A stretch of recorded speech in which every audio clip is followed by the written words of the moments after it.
Bonsoir chers amis téléspectateurs, l'équipe Hightech vous présente ses meilleurs vœux pour cette année 2014 qui commence et qui promet. Sans transition, nous passons à notre actu nationale. Cette seconde édition du Festival Dakar a été organisée par nos vaillantes Jigentech et l'association Lueur d'Espoir. Nous avons recueilli pour vous les propos de Awokaba, co-founder de Jigentech et membre de l'organisation. Le concept du Festival vient de Twitter et festival.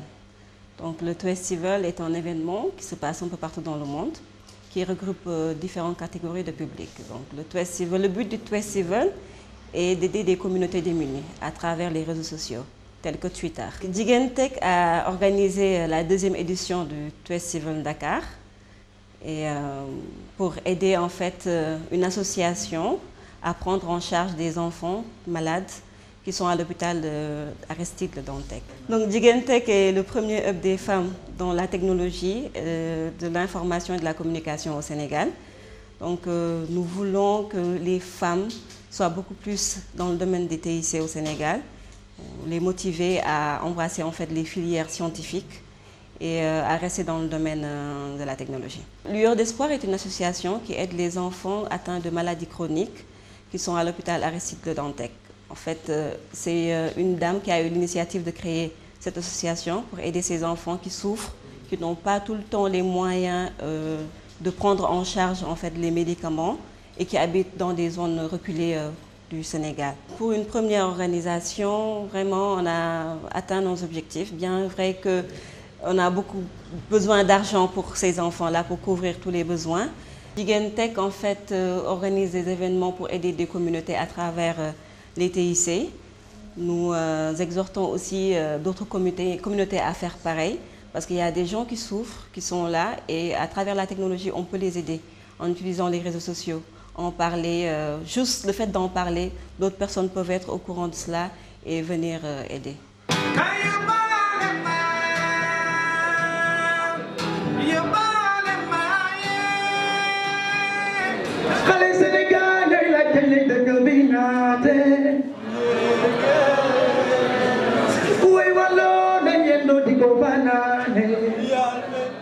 L'implémentation des langues nationales dans nos écoles est de plus en plus encouragée. C'est à cet effet que le professeur Lamine Thiaw de l'ESP nous propose un logiciel qui, tenez-vous bien, nous permet d'apprendre la langue Pulaar. Imaginez votre enfant à l'école en train d'apprendre à parler et à écrire Pulaar. Anani Pulaar? C'est un logiciel destiné à l'auto-formation dans les langues nationales sénégalaises. L'objectif donc de ce logiciel, c'est d'essayer de mettre à la disposition de la communauté un outil de formation qui permet l'apprentissage de la lecture, de l'écriture et du parler de n'importe quelle langue nationale sans l'intervention d'un formateur. Donc la finalité visée, c'est de pouvoir faciliter l'introduction des langues nationales sénégalaises dans le système éducatif. Aujourd'hui, à travers le monde, il n'y a pas un seul pays développé ou bien en voie de développement et qui utilise une autre langue que la langue locale, nationale. On constate aussi que dans nos pays, il y a un taux d'échec élevé au niveau du préscolaire et du scolaire. Alors cela est principalement dû à l'apprentissage précoce dans une langue non familière qu'est le français. Après 50 années d'indépendance, il est temps que nos langues nationales soient présentes dans le système éducatif. Ils ne doivent plus être dans la catégorie de langues enseignées, mais plutôt d'assurer une fonction de langue d'enseignement, notamment pour les sciences et les technologies. C'est un logiciel qu'on appelle freeware, il est gratuit. Celui qui utilise le logiciel doit d'abord choisir sa langue de travail. Donc, voilà, par exemple, si on veut choisir le français, on clique ici. Voilà, vous avez la possibilité d'apprendre toutes les lettres de l'alphabet du Pulaar. Si vous voulez apprendre à compter en Pulaar,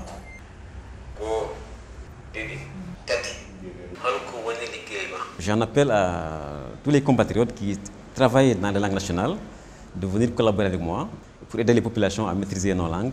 L'ordinateur étant un outil incontournable pour tout un Sénégalais, on est en droit aujourd'hui de se demander comment faire une bonne différenciation entre un ordinateur et une contrefaçon. Telle est la question de la semaine.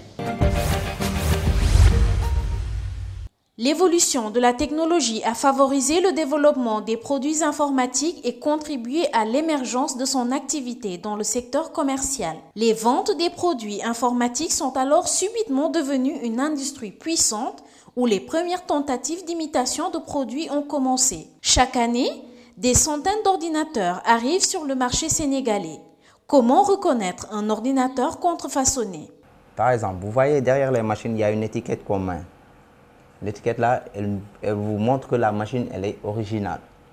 Si vous recherchez par exemple le numéro de série de la machine, vous allez le retrouver dans l'internet. Alors que les machines contrefaçonnées, on vous met l'étiquette, mais à chaque fois, on oublie un numéro ou bien on ne met pas le numéro exactement. Carte mère yi dañu nekk benn dafay am yoo xam ne gaaw a chauffé moom mooy indi problème yooyu.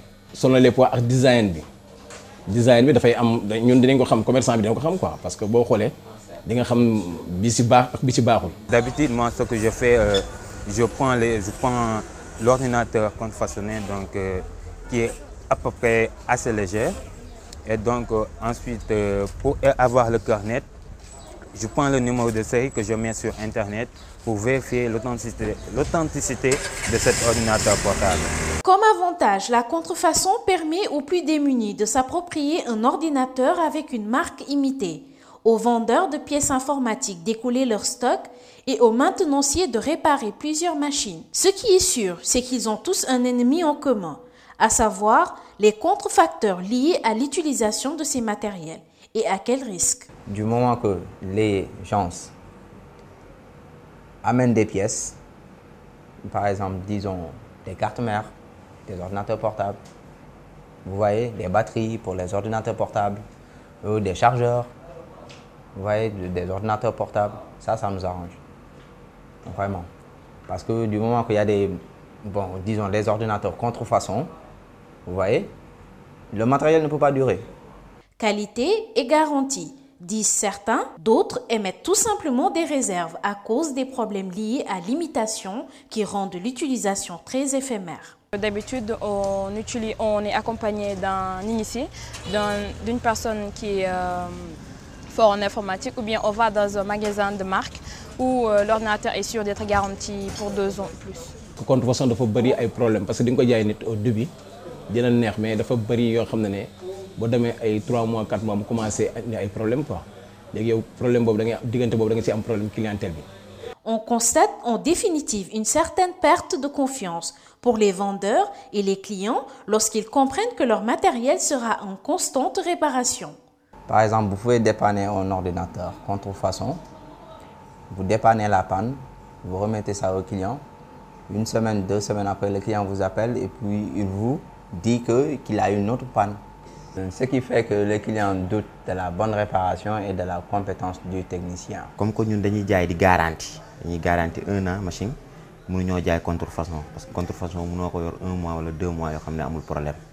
Déjà loolu moo tax duñu nangoo jaay contrefaçon parce que dañuy bëgg a téye suñu clients yi saa ñuy soxlaa bagage ñu ñëw si ñun moo tax duñu nangoo jaay contrefaçon yi.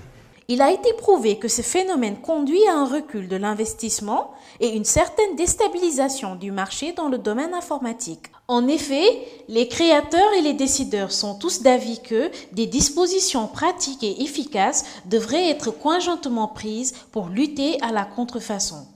En accord avec le gouvernement, la création de la Brigade nationale de lutte contre la piraterie et la contrefaçon a été jugée nécessaire pour réagir efficacement contre ce fléau aux conséquences néfastes. L'actu en bref nous mène vers un village intelligent en gestation, puis nous ferons un détour au centre d'incubation Le CETIC et nous nous arrêterons sur une plateforme nommée Passe-Course. Le président de la République du Sénégal, Macky Sall, a souhaité la mise en place d'un environnement propice pour réussir le passage de l'analogique au numérique avant 2015. En effet, l'État envisage de créer un Smart Village ou plateforme technologique intelligente. Dans le cadre du passage de l'analogique au numérique, le président de la République, Macky Sall, a opté pour la création d'un village intelligent. J'ai demandé la création de Smart Village intelligent, qui sera le creuset des Smart Hubs en informatique et en télécommunications, des sociétés de création de contenu ainsi que des artistes, a dit le chef de l'État lundi dernier à Dakar. s'exprimant à l'occasion de l'installation officielle du comité de pilotage de la transition de l'analogique vers le numérique, comptant. Le président Sall a indiqué qu'il s'agira de créer une saine émulsion pour le développement de solutions novatrices aptes à répondre aux besoins des citoyens et des entreprises. Cette rencontre a vu la participation de Babacar Touré, président du Conseil national de régulation de l'audiovisuel. Selon Macky Sall, atteindre ces objectifs passe à la création d'un environnement propice favorisant l'éclosion des talents et libérant les énergies créatives des Sénégalais. La nouvelle année commence avec une information significative vis-à-vis de la communauté TIC du pays de la Teranga.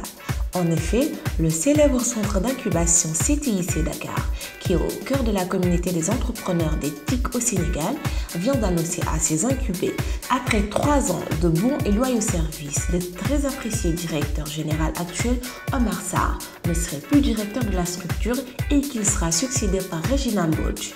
Madame Regina Mbodj est diplômée de l'université Wade de Johannesburg en anglais, en informatique complétée par un BBA de l'université de New York. Elle a travaillé en Afrique du Sud, aux États-Unis, en France et a accompagné les incubés au sein de CTIC Dakar dans leur développement commercial et stratégique.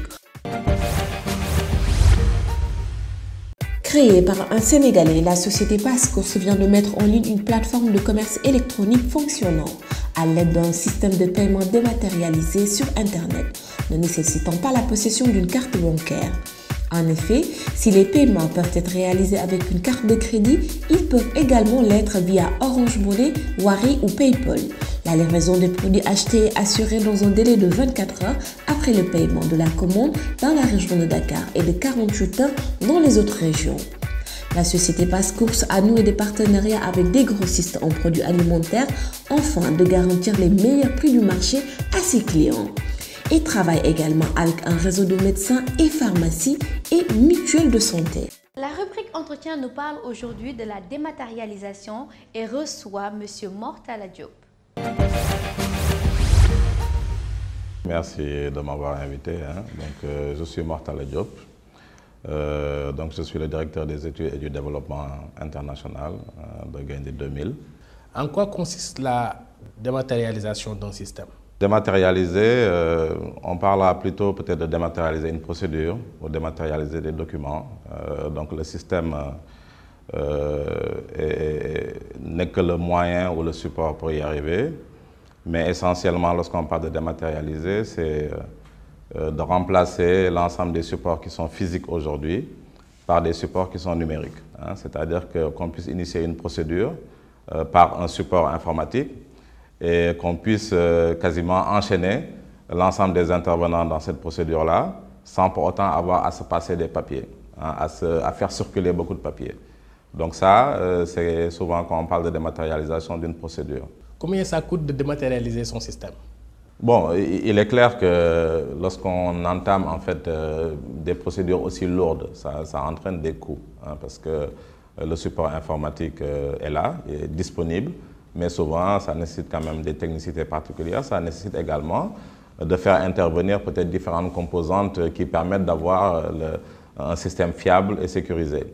Je ne pourrais pas vous chiffrer le coût, je pense que ce serait un tout petit peu peut-être trop rapide d'essayer de le chiffrer comme ça, mais simplement il faut savoir que ce sont des projets quand même qui entraînent des budgets importants, surtout dans la logique également de, comme je l'ai dit tout à l'heure, il y a des aspects qu'il faut, peut-être des grandes archives qu'il faut gérer en essayant de les dématérialiser, mais également la mise en place de ces systèmes-là avec des éléments de sécurité, par exemple comme les certificats numériques qui ont un coût, parce que lorsqu'on remplace un document papier par un document électronique, il faut que ce document-là ait des composantes de sécurité, en l'occurrence qu'on appelle une signature électronique, donc qui a un coût.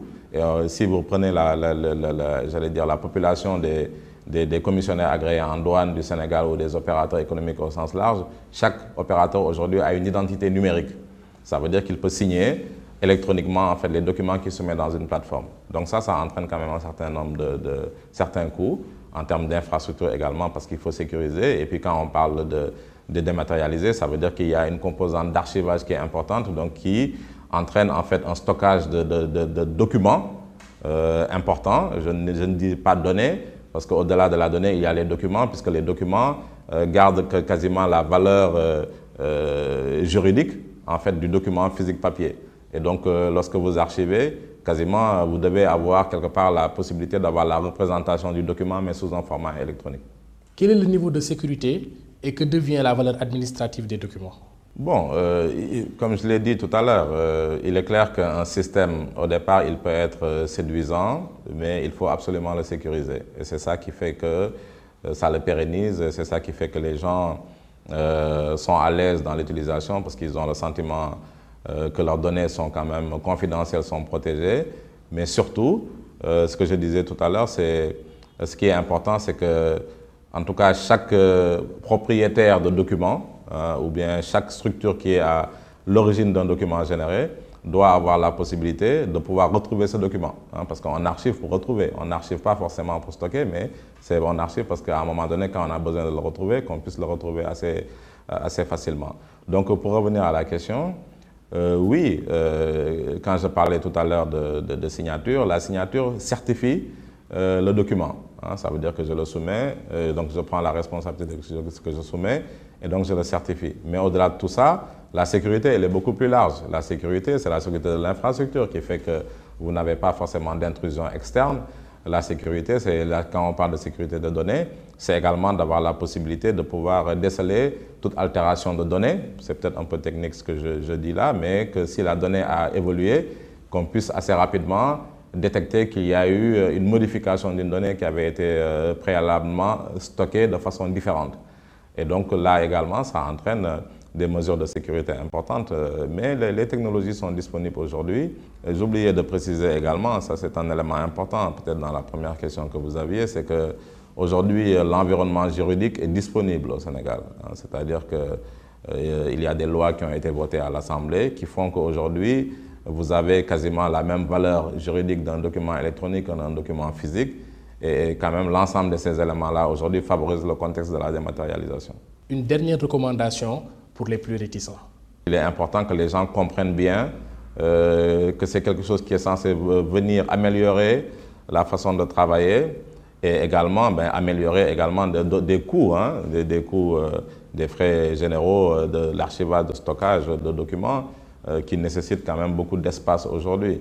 Donc la réticence, je pense que c'est beaucoup plus le fait d'avoir pas bien compris. Les gens peuvent se poser des questions sur leurs prérogatives de ce qu'ils faisaient. Mais ce qui est important, c'est que la prérogative ne change pas. La responsabilité que vous avez de traiter quelque chose ne change pas.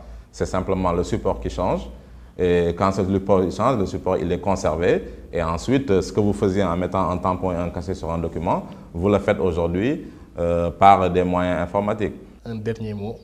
Je pense qu'il faut accepter d'aller vers le changement dans une logique de recherche d'efficacité et d'amélioration, je pense, de l'environnement global des affaires au niveau du Sénégal. Un tornado GR4 appartenant à un grand groupe britannique a effectué son premier vol ce dimanche 5 janvier 2014. La particularité de cet avion de combat est que certaines de ses pièces ont été créées à partir d'une imprimante 3D. This is really amazing, isn't it? Le groupe britannique de défense BAE a fait voler pour la première fois un avion de combat dont certaines pièces ont été créées grâce à une imprimante 3D, un progrès technique qui permettrait de réaliser plus d'1 million d'économies. C'est un Tornado GR4 à l'apparence anodin. Pourtant, il s'agit du premier avion de combat dont certaines pièces ont été fabriquées grâce à l'impression 3D. Le vol qui s'est déroulé dimanche 5 janvier a été un succès. S'est réjoui le groupe britannique de défense BAE pour cette première mondiale. 2014 s'affirme et a décidé d'être l'année des objets connectés. Après la brosse à dents, c'est celui du pilulier qui le devient. Cet objet révolutionnaire pour le monde médical est nommé Imedipac. Pourquoi l'est-il? Cet élément va nous expliquer. 2014 sera décidément l'année des objets connectés. Après une brosse à dents, c'est le pilulier qui devient connecté. Présenté au CSE 2014 par la société française Medicimo. Son but est de faciliter la consommation de médicaments, notamment dans le cas de traitement des maladies chroniques où le risque d'oubli est plus élevé. Baptisé Imedipac, l'objet s'articule autour du NFC et de capteurs optiques afin de reconnaître les médicaments et d'assurer que le traitement a été bien pris. Préparé en amont par le pharmacien ou le médecin, le patient sera ensuite simplement notifié via une alerte sur son smartphone qu'il est temps de prendre son traitement. La pilule elle-même sera mise en valeur dans le pilulier grâce à une LED. L'autre avantage est également le suivi du patient. Le médecin est en effet en mesure de savoir que le traitement a été bien pris. La société testera son invention auprès de 1000 personnes dès cette année. Si tout se passe bien, le Medipac sera ensuite mis sur le marché plus tard dans l'année. Avis au fou de jeu. SteelSeries a présenté sa nouvelle manette destinée aux terminaux iOS 7, la Stratus. La bonne nouvelle, c'est que la Stratus se connecte à un iPad ou à un iPhone via le Bluetooth 2.0. Stericyl a profité du CSE pour présenter sa nouvelle manette dédiée aux terminaux iOS 7, la Stratus. Cette manette se connecte à un iPad ou iPhone via le Bluetooth 2.0 et apporte quelques nouveautés. Tout d'abord, elle dispose de touches analogiques qui vous permettent de gérer la pression exercée sur les boutons. De même, il est possible de connecter plusieurs manettes à un même terminal pour jouer à plusieurs sur un même écran. Pratique, malheureusement signalons qu'il faut que le jeu soit compatible avec cette fonctionnalité pour que tout marche parfaitement. La manette Stratus n'a pas encore de date de sortie, mais Stericyl annonce qu'elle sera disponible au prix de 99 $. High Tech, c'est fini. Rendez-vous dans 15 jours sur votre chaîne préférée.